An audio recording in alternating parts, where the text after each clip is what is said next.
तो मुझे लगता है कि समाज में जो लोग हैं वो इन सब चीज़ों पे पैनी नज़र रखते हैं और उन्हें वो जानते हैं कि कौन लोग किस सोच के साथ जो है समाज में हैं।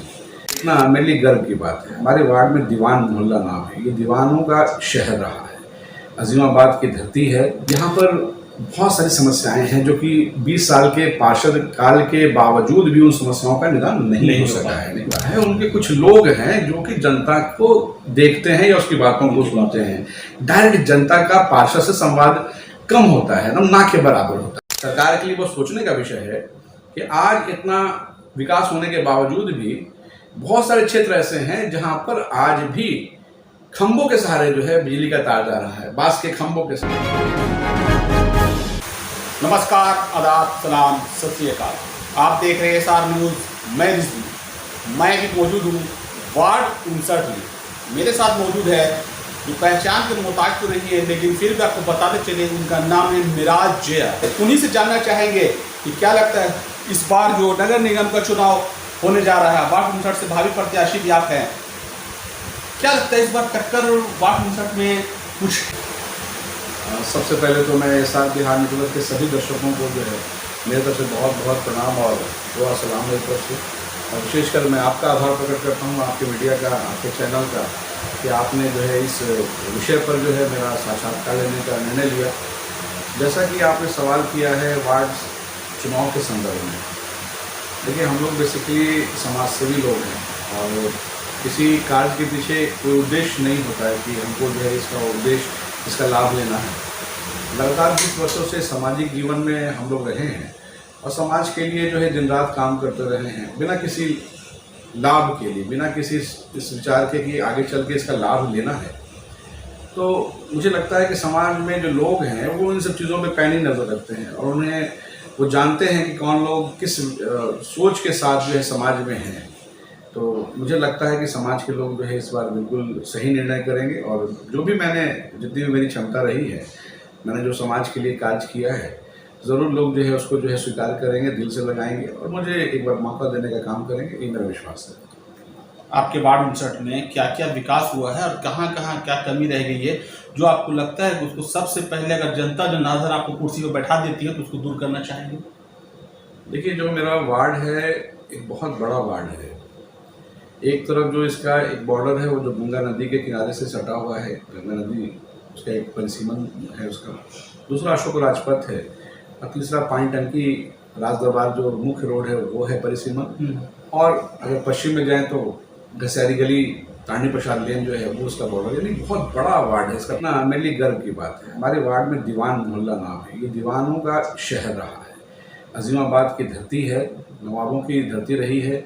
और ये जो विशेष इलाका है ये दीवानों का इलाका, दीवान जो उस ज़माने में दीवान हुआ करते थे, ये उनकी कर्मभूमि और जन्मभूमि रही है और उनके ही वंशज यहाँ पर बसे रहे हैं। तो दीवान जो लोग होते हैं ये लोग बड़े समझदार होते हैं, बुद्धिजीवी वर्ग होते हैं। ये कोई भी निर्णय बिना समझे हुए नहीं करते हैं। तो ध्यान रखेंगे। जहाँ तक समस्याओं का प्रश्न है, यहाँ पर बहुत सारी समस्याएं हैं जो कि 20 साल के पार्षद काल के बावजूद भी उन समस्याओं का निदान नहीं हो सका है। सबसे बड़ी समस्या है पानी की समस्या है। यहाँ पे बहुत सारे क्षेत्र ऐसे हैं जो इतने सालों के बाद भी लोग वहाँ पानी को तरस रहे हैं। बोरिंग भी कराया गया है, पार्षद के द्वारा भी हुआ है, मंत्री के द्वारा भी कराया गया है, लेकिन वो नाकाफ़ी है। जितना वहाँ पर पानी की आवश्यकता है उसके अनुपात में वहाँ पर अभी भी पानी की किल्लत है। तो मेरा सबसे बड़ा समस्या का निदान के लिए मैं प्रयास करूँगा कि वहाँ पर पानी की जो किल्लत है दूर किया जाए। कुछ एक जगहों पर मैंने भी प्रयास करके वहाँ पर बोरिंग को सही करवाने का काम किया है, पाइपलाइन को विस्तार कराने का काम किया है। जहाँ पर बोरिंग खराब था वहाँ पर उसको सुधरवाने का काम किया है। जनता की इच्छा के अनुरूप कार्य किया है। जनता के कहने पर वहाँ पर कि हमारे यहाँ ये समस्या है, पार्षद ने कार्य नहीं किया है, पार्षद ने दौड़ाने का काम किया है। आपने कभी पार्षद से मुलाकात करके समस्या को हल करने का कभी पहल किया? पार्षद से मुलाकात नहीं होती है, ये मेरा ही नहीं जनता का कहना है। वो ज़्यादातर व्यस्त दूसरे कार्यों में रहते हैं, इसलिए जनता का भी उनसे मुलाकात नहीं होता है। उनके कुछ लोग हैं जो कि जनता को देखते हैं या उसकी बातों को सुनते हैं। डायरेक्ट जनता का पार्षद से संवाद कम होता है, ना के बराबर होता है। इसलिए वो विवश हैं, अपनी बातें कहाँ कहें, जब उनका कार्य नहीं होता तो वो हम लोगों के पास आते हैं, अपनी फरियाद रखते हैं कि हमारे यहाँ यह समस्या है। हम लोगों के पास भी जितना सामर्थ्य और क्षमता होती है उसी के अनुसार हम लोग कार्य कर पाते हैं। प्रोजेक्ट है सरकार की तो बहुत ही अच्छी योजना रही है, क्योंकि कहीं ना कहीं योजना के पीछे जो उद्देश्य है कि हर घर को नल मिले, पानी मिले, जल मिले, ये अच्छी सोच है। लेकिन दुर्भाग्य ये है कि जो हमारे यहाँ का जो व्यवस्था है, हमारे यहाँ की ये व्यवस्था जो है वो लोगों को काम के बदले, सहूलत देने के बदले वो उनके लिए परेशानी का सबब बन गया है। सरकार के लिए वो सोचने का विषय है कि आज इतना विकास होने के बावजूद भी बहुत सारे क्षेत्र ऐसे हैं जहाँ पर आज भी खंभों के सहारे जो है बिजली का तार जा रहा है, बांस के खंभों के सहारे जा रहा है। ये सोचनीय है।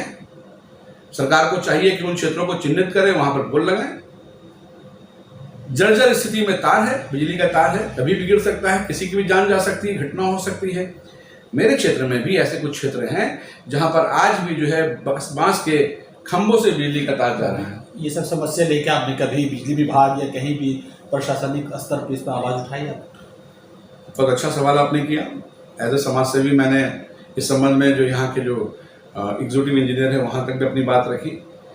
अंत में मैंने जो है इस संबंध में पिछले ईयर जो है लास्ट साल जो पिछला वर्ष जो गुजरा है उसमें विद्युत अध्यक्षण अभियंता पूर्वी अंचल पेशु पटना पूर्वी कार्यालय पटना में, वहाँ पे जो विद्युत अध्यक्षण अभियंता थे श्री अविनाश कुमार जी, उनसे मैं मिला, एक शिष्टमंडल ले गया, स्थानीय लोगों का ले गया और वहाँ पर मैंने जो है लिखित आवेदन दिया, इस संबंध में शिकायत की। उन्होंने मुझे विश्वास दिलाया था कि 1 माह पश्चात जो है आपका दुर्गा पूजा के समय लग जाएगा। मैं धन्यवाद देता हूँ अविनाश जी को। आज वो उस पद पर नहीं है, आज वहाँ पर दूसरे पदाधिकारी बैठे हैं।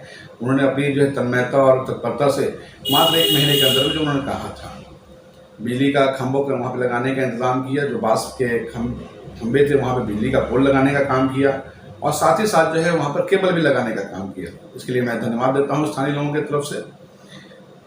उसके बाद भी कुछ शेष क्षेत्र बच गए थे, वहाँ पर नहीं लगा है। हम लोग फिर से प्रयासरत हैं। अभी कुछ दिनों पहले हम लोग फिर एक शिष्टमंडल लेके गए थे, लोगों से मिले वहाँ पे मनीष जी करके जो है विद्युत अध्यक्षण अभियंता आ गए हैं। वो भी बड़े ही कुशल प्रशासक मुझे लगे। उन्होंने भी बड़े गंभीरता से जो हम लोगों की बातों को सुना और उन्होंने आश्वासन दिया है कि क्योंकि अभी वहाँ पर कुछ तकनीकी कार्य चल रहा है और कुछ टेंडर की प्रक्रिया चल रही है, तो ये जैसे ही समाप्त हो जाता है तो उन्होंने कहा कि जो शेष आपके जो कार्य वहाँ पे बच गए हैं उसको भी हम वहाँ पे कराने का काम करेंगे और केबल भी लगाने का। मैंने कहा केबल की भी समस्या है, कहीं जगह पे पोल तो लग गया है लेकिन अभी भी बिजली के खंभों से तो निजात मिल गई कहीं कहीं पे, लेकिन अभी भी जर्जर तार की व्यवस्था बनी हुई है। तो उन्होंने कहा कि अभी हमारे पास तार तो नहीं है लेकिन मैं आपकी व्यवस्था कराता हूँ, चूँकि वहाँ पर ऐसी स्थिति है जान के जाने का खतरा बना रहता है, तो उसको भी हम लोग बहुत जल्द वहाँ पे कराएंगे। मैंने काम किया है, मुझे विश्वास है कि समस्याएं तो हैं लेकिन प्रयास करने से समस्याओं का निदान भी होता है। देखिए मेरे साथ मौजूद थे मिराज जी, उन्होंने जो जो समस्या थी उनको दूर करने का प्रयास किया। प्रशासनिक हो, अधिकारी हो, जहाँ भी हो उन लोग गए, काम पूरा किया। आज लगभग बहुत काम उन्होंने जनता का सेवा में कर चुके हैं, लेकिन जो बाकी है उनका एक ही मकसद है कि एक बार अगर जनता जनार्दन को जिता देती है तो जो काम बाकी है वो भी दूर करने का पूरी तरीका से कोशिश करूंगा और आगे भी करता रहूंगा। जीत हार अलग चीज है। मेरे साथ मौजूद थे मिराज जी, धन्यवाद।